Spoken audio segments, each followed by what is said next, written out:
الو عمو، من نورینم، دوست جانان. بله بفرما عزیزم، در خدمتم. عمو، جانان عایشه خونه شما؟ نه چطور؟ چی شده؟ عمو راستش قضیه اینه که صابخونه جانان بیرونشون کرده. فکر کردم میاد پیش شما. چی؟ کی؟ چطور؟ امشب.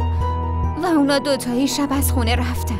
خدایا، یه لحظه صبر کن. راستش امشب دیر اومدم خونه. شاید اونا اینجا باشن. اول بذار ببینم. باشه عمو، اگه اونجا بودن به همون خبر بدین لطفا. باشه عزیزم، حتما بهت میگم. ممنون.